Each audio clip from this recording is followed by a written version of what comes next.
আইয়ুব বাচ্চু বাংলাদেশের ব্যান্ড সঙ্গীতে আবেগ ও ভালোবাসার একটি নাম। ব্যান্ড সঙ্গীতের অন্যতম পথিকৃৎ আইয়ুব বাচ্চুকে বলা হয় গিটারের জাদুকর। গানের সাথে আইয়ুব বাচ্চুর গিটারে তোলা সুরের মূর্ছনা মন্ত্রমুগ্ধ করেছে শ্রোতাদের। তিনি ছিলেন একাধারে গিটারিস্ট, গীতিকার, সুরকার, সঙ্গীত পরিচালক এবং গায়ক। ভক্তদের কাছে তিনি এবি নামেও পরিচিত ছিলেন। 1962 সালের 16 আগস্ট চট্টগ্রাম শহরের এনায়েত বাজারে জন্মগ্রহণ করেন আইয়ুব বাচ্চু। তার বাবা ইসহাক চৌধুরী ও মা নূরজাহান বেগম। 1973 সালে তার 11তম জন্মদিনে তার বাবা তাকে একটি গিটার উপহার দেন। তাকে গিটার শেখাত জেকব ডায়াস নামে একজন বার্মিজ। তিনি সে সময়ে চট্টগ্রামে বসবাস করতেন। 1979 সালে চট্টগ্রামে কলেজ জীবনে সহপাঠী বন্ধুদের নিয়ে তিনি গোল্ডেন ভয়েস নামে একটি ব্যান্ড দল গড়ে তোলেন। পরে এর নাম বদলে রাখা হয় আগলি বয়েজ। সেই ব্যান্ডের গায়ক ছিলেন কুমার বিশ্বজিৎ এবং বাচ্চু ছিলেন গিটারিস্ট। তিনি চট্টগ্রাম বিশ্ববিদ্যালয়ের অধীনে চট্টগ্রাম কলেজ থেকে স্নাতক এবং স্নাতকোত্তর সম্পন্ন করেছিলেন। 1978 সালে ফিলিংস ব্যান্ডের মাধ্যমে তার পেশাগত সঙ্গীত জীবনের পথ চলা শুরু হয়। এরপর 1980 সালে তিনি যোগ দেন সোলস ব্যান্ডে। এই ব্যান্ডের লিড গিটার বাজানোর দায়িত্বে ছিলেন টানা 10 বছর। রক্তগোলাপ নামে জীবনের প্রথম একক অ্যালবাম প্রকাশের 2 বছর পর 1988 সালে প্রকাশিত দ্বিতীয় একক অ্যালবাম ময়না আইয়ুব বাচ্চুকে সঙ্গীত জগতে সফলতার পথ দেখায়। 1991 সালের 5 এপ্রিল সোলস ছেড়ে নতুন ব্যান্ড এলআরবি গড়ে তোলেন আইয়ুব বাচ্চু। শুরুতে ব্যান্ডটির নাম রাখা হয়েছিল লিটল রিভার ব্যান্ড এলআরবি। পরবর্তীতে এ নাম বদলে রাখা হয় লাভ রানস ব্লাইন্ড এলআরবি। এলআরবি 1992 সালে এলআরবি 1 এবং এলআরবি 2 বাংলাদেশের প্রথম ডাবল অ্যালবাম প্রকাশ করেছিলেন। তাদের তৃতীয় অ্যালবাম সুখ প্রকাশ হয় 1993 সালে, যা ছিল অন্যতম ব্যবসা সফল অ্যালবাম। সুখ অ্যালবামের সুখ, চলো বদলে যাই, রূপালী গিটার, গতকাল রাতে উল্লেখযোগ্য গান। চলো বদলে যাই বাংলাদেশের সঙ্গীত জগতে অন্যতম জনপ্রিয় একটি গান।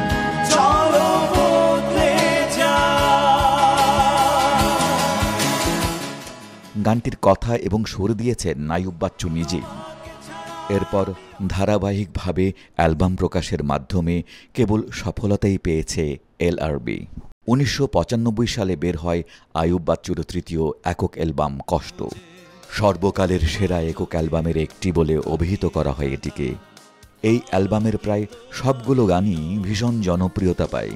বিশেষ করে কষ্ট কাকে বলে, কষ্ট পেতে ভালোবাসি, অবাক হৃদয় ও আমিও মানুষ। আমি কষ্ট পেতে ভালোবাসি, তাই তোমার কাছে ছুটে আসি। 40 বছরের গায়কী জীবনে 12টি ব্যান্ড, 16টি একক ও বহু মিশ্র অ্যালবাম প্রকাশ হয়েছে আইয়ুব বাচ্চুর।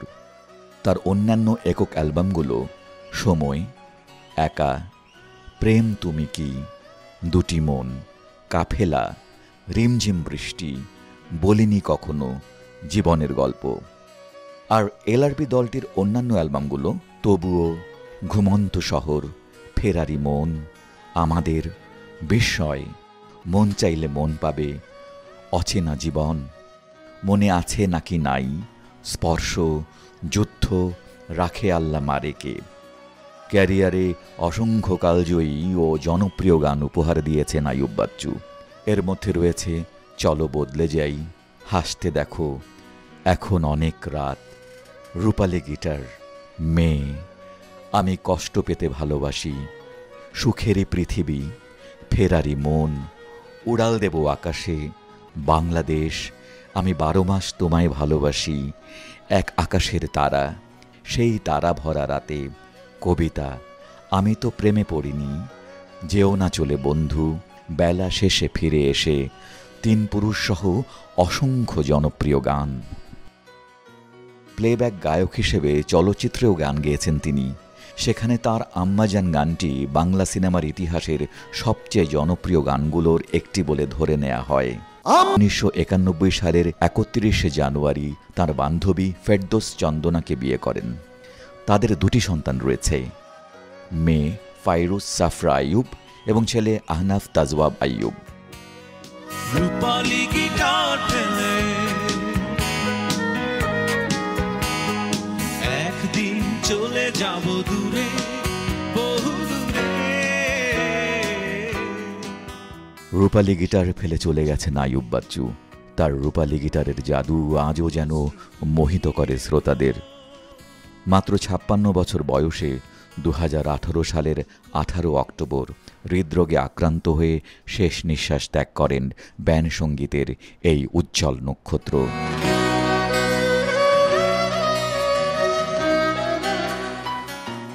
তাঁকে শ্রদ্ধা জানানোর জন্য চট্টগ্রামের প্রবর্তক মোড়ে 18 ফুট উচ্চতার একটি গিটারের ভাস্কর্য স্থাপন করা হয়। এই ভাস্কর্যের নাম রাখা হয় রূপালী গিটার। আজও ভক্তদের হৃদয়ে প্রাণবন্ত হয়ে আছেন প্রিয় কিংবদন্তি আইয়ুব বাচ্চু।